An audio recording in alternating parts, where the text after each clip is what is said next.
दोस्तों, आज की कहानी है विधवा माँ की सहारा बनी बेटी। कहानी पसंद आए तो वीडियो को लाइक एवं सब्सक्राइब जरूर कीजिएगा। रात के 1 बजे जूही ने घर में सोए मेहमानों पर नजर डाली। उसकी चाची, मामी और ताऊ व ताई जी कुछ दिनों के लिए रुक गए थे।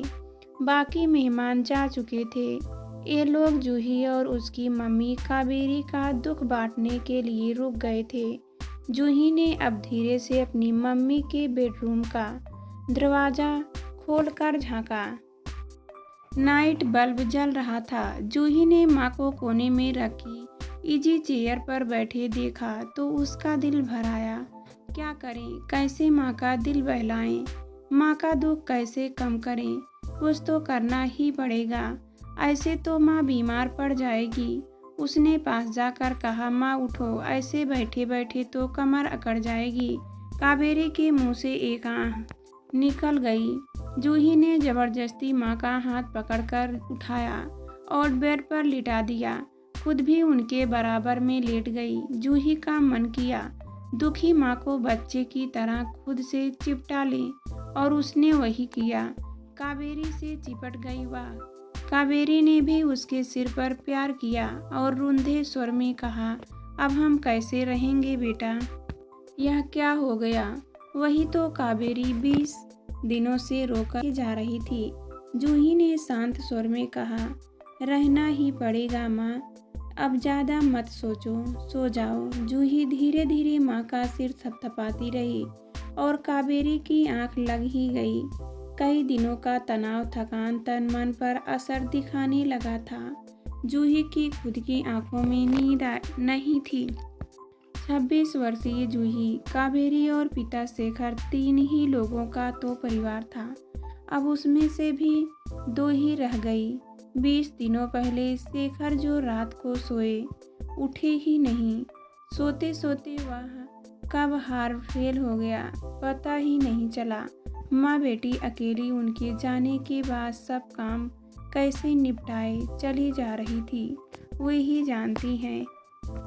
जानती हैं। रिश्तेदारों को इस दुखद घटना की सूचना दे लेकर उनके आने पर सब संभालते हुए जूही भी शारीरिक व मानसिक रूप से थक रही है। अब शेखर एक सफल प्रसिद्ध बिजनेसमैन थे। आर्थिक स्थिति काफ़ी अच्छी थी। मुंबई में पवई इलाके में उनके इस 4 बेडरूम फ्लैट में अब माँ बेटी ही रह गई है। MBA करने के बाद जूही काफ़ी दिनों से पिता के बिजनेस में हाथ बटा रही थी। यह वज्रपात अचानक हुआ था। इसकी पीड़ा सहनीय थी। शेखर जिंदा दिल इंसान थे। जीवन के हर पलों को वे भरपूर जीते थे। परिवार के साथ घूमना उनका प्रिय शौक था। साल में एक बार कावेरी और जूही को लेकर कहीं ना कहीं घूमने जरूर जाते थे और अब भी अगले महीने स्विट्जरलैंड जाने के टिकट बुक किए थे। मगर अब जूही के मुंह से एक सिसकी निकल गई। पिता की इच्छाएं, उनके जीने के अंदाज, उनकी जिंदा दिली, उनका स्नेह याद कर रुलाई का आवेग फूट पड़ा। माँ की नींद खराब ना हो जाए, यह सोचकर वह बालकनी में जाकर वहाँ रखी चेयर पर बैठकर देर तक रोती रही। अचानक सिर पर हाथ महसूस हुआ तो वह चौंकी। हाथ कावेरी का था। मम्मी, आप मुझे लिटाकर खुद यहाँ आ गई। चलो आओ, सोते हैं, 3 बज रहे हैं। अब की बार बेटी को दुलारते हुए कावेरी अपने साथ ले गई। 20 दिनों से यही तो चल रहा था। कभी बेटी माँ को संभाल रही थी, कभी माँ बेटी को। दोनों ने लेटकर सोने की कोशिश करते हुए आंखें बंद कर ली। कुछ ही दिनों में बाकी मेहमान भी चले गए। माँ बेटी अकेली रह गई। घर का सूनापन, हर तरह फैली उदासी। घर के कोने कोने में बसी शेखर की याद। जीना कठिन था, पर जीवन है तो जीना ही था। कावेरी सुरक्षित थी। वे पढ़ने लिखने की शौकीन थी। कुछ सालों से लेखन के क्षेत्र में काफ़ी सक्रिय थी। उनकी कई रचनाएं प्रकाशित होती रहती थी। लेखन के क्षेत्र में उनकी एक खास पहचान बन चुकी थी। शेखर से उन्हें हमेशा प्रोत्साहन मिला था। अब शेखर के जाने के बाद कलम को जो छूटा उसका सिरा पकड़ में ही नहीं आ रहा था। जूही ने ऑफिस जाना शुरू कर दिया था। कई शुभचिंतक उसे ऑफिस में भरपूर सहयोग कर रहे थे, पर घर पर अकेली उदास माँ की चिंता उसे दुखी रहती। जूही ने एक दिन कहा, माँ कुछ लिखना शुरू करो ना, कुछ लिखोगी तो ठीक रहेगा, मन भी लगेगा। नहीं, मैं अब लिख नहीं पाऊंगी, मेरे अंदर तो सब खत्म हो गया था, लिखने का तो कोई विचार आता ही नहीं। जूही मुस्कुराई, कोई बात नहीं, कई राइटर्स कभी कभी नहीं लिख पाते, होता है ऐसा, ठीक है, ब्रेक ले लो। फिर एक दिन जूही ने कहा, माँ टिकट बुक है, हम दोनों चले स्विट्जरलैंड।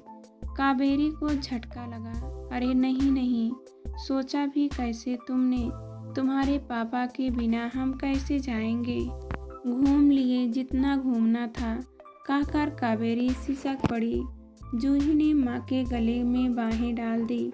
माँ सोचो, पापा का सपना था वहाँ जाने का, हम वहाँ जाएंगे तो लगेगा पापा की इच्छा पूरी कर रहे हैं, वे जहाँ भी हैं हमें देख रहे हैं। मैं तो यही महसूस करती हूँ, आपको नहीं लगता पापा हमारे साथ ही हैं? जैसी तुम्हारी मर्जी, तुम्हारे लिए यही सही, कहा तो जूही उनसे लिपट गई, बोली, बस माँ अब सब मेरे ऊपर छोड़ दो। जूही की मौसी गंगा का बेटा अजय पेरिस में अपनी पत्नी रीमा के साथ रहता था। जूही अब लगातार अजय से संपर्क कर सलाह करती रही। जिसने भी सुना कि दोनों घूमने जा रही हैं, हैरान रह गया। मैं तो ऑफिस में भी उनकी उपस्थिति अपने आसपास महसूस करती हूँ, दोगुने उत्साह के साथ काम में लग जाती हूँ। चलो ना माँ, हम घूम कर आएंगे। कावेरी ने गंभीरतापूर्वक सिर न कर दिया, पर अगले 2-4 दिन जूही के लगातार सकारात्मक सुझावों और स्नेह भरी जिद के आगे कावेरी ने हाँ में सिर हिलाते हुए, जैसे तुम्हारी मर्जी, तुम्हारे लिए यही सही, कहा तो जूही उनसे लिपट गई, बोली, बस माँ अब सब मेरे ऊपर छोड़ दो। जूही की मौसी गंगा का बेटा अजय पेरिस में अपनी पत्नी रीमा के साथ रहता था। जूही अब लगातार अजय से संपर्क कर सलाह करती रही। जिसने भी सुना कि दोनों घूमने जा रही हैं, हैरान रह गया।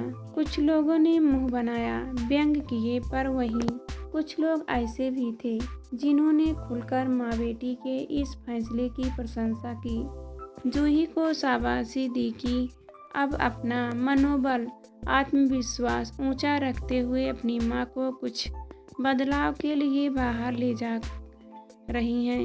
उन लोगों का कहना था कि अच्छा है, दोनों घूम कर आएंगी, इतना बड़ा वज्रपात हुआ है, दोनों कुछ उबर पाएंगी। इतनी प्रतिभावना माँ हिम्मत छोड़कर ऐसे ही दुख में डूबी रही तो क्या होगा, माँ का कैसे मन लगेगा। जूही को इस बात की बड़ी चिंता थी, और यह कि जिन किताबों में माँ रात दिन डूबी रहती थी अब उनकी तरफ देख भी नहीं रही थी, बस चुपचाप बैठी रहती थी। इस ट्रिप से माँ का मन जरूर बदलेगा। घर में तो हर समय कोई ना कोई शोक प्रकट करने आता ही रहता था। वही बातें बार बार सुनकर कैसे इस मनोदशा से निकला जा सकता है, यही सब जूही के दिमाग में चलता रहता था। शेखर का टिकट तो बहुत भारी मन से जूही कैंसिल करवा चुकी थी। ऑफिस का काम अपने मित्रों सहयोगियों पर छोड़कर जूही और कावेरी ट्रिप पर निकल गई। मुंबई से 3.5 घंटे में कतर पहुंचकर वहां 2 घंटे रुकना था। जूही पिता को याद करते हुए उनकी बातें करने में ना हिचकिचाते हुए कावेरी ने उनकी खूब बातें करने लगी कि पापा को ट्रैवलिंग का कितना शौक था। हर जगह का स्ट्रीट फूड ट्राई करते थे। हम भी ऐसा ही। कावेरी भी धीरे धीरे सब याद करते हुए मुस्कुराने लगी तो जूही को बहुत खुशी हुई। फ्लाइट चेंज करके दोनों 7.5 घंटे में जिनेवा पहुंच गए। जूही ने कहा, माँ यहाँ रुकेंगे, लेक जिनेवा पास से देखेंगे। पापा ने बताया था, उन्होंने डिस्कवरी चैनल में देखा था। एक बार लेक से एक तरफ स्विट्जरलैंड एक तरफ फ्रांस दिखता है। वहाँ लोसान टाउन है जहाँ से ये दोनों दिखते हैं। वहीं लेक जिनेवा के सामने किसी होटल में रह लेंगे, ठीक है? ऐसा तुमने सोचा है? सब जानकारी ले ली है ना? हाँ माँ, अजय भैया के लगातार संपर्क में हूँ। रात होते होते बर्फ ढके पहाड़ों पर लाइट दिखने लगी। जूही ने उत्साहपूर्ण कांपती सी आवाज में कहा, माँ वह देखो, वह फ्रांस है। होटल में रूम लेकर सामान रखकर फ्रेश होने के बाद दोनों ने कुछ खाने का ऑर्डर किया। थोड़ा खा पी कर दोनों बाहर निकल आई। लेक के आसपास कायर परिवार बैठकर एंजॉय कर रहे थे। शेखर की याद शिक्षित से आई। कावेरी वहाँ के माहौल पर नज़र डालने लगी। सब कितने शांत, खुश बच्चे खेल रहे थे। आसपास काफ़ी चर्चें थी। चर्च की घंटियों की आवाज़ कावेरी को बड़ी भली सी लगी। दोनों अगले दिन लोसान घूमने रहे। कैथेल, डांस, ग्राइंस, म्यूजियम बहुत थे। वहाँ दोनों 2 दिन रुके। वहीं एक जगह मूवी दिल वाले दुल्हनिया ले जाएंगे की शूटिंग हुई थी। कावेरी अचानक हंस पड़ी। जूही, याद है ना, तुम्हारे पापा ने यहाँ मूवी 4 बार देखी थी। टीवी पर तो जब भी आती थी वह देखने बैठ जाते थे। यही सब तो उन्हें याद दिखना था। आज यह जगह देखकर वे बहुत खुश होते थे। देख रहे हैं, यह जगह हमारे साथ जो हमेशा दिल में रहते हैं, वे दूर कहाँ हैं? जूही बोली थी। कावेरी मुस्कुरा दी। मेरी माँ बनती जा रही हो तुम। मेरी माँ होती तो वे भी मुझे यही समझाती। सच ही कहा गया है कि बेटी बड़ी हो जाए तो भूमिकाएं बदल जाती हैं।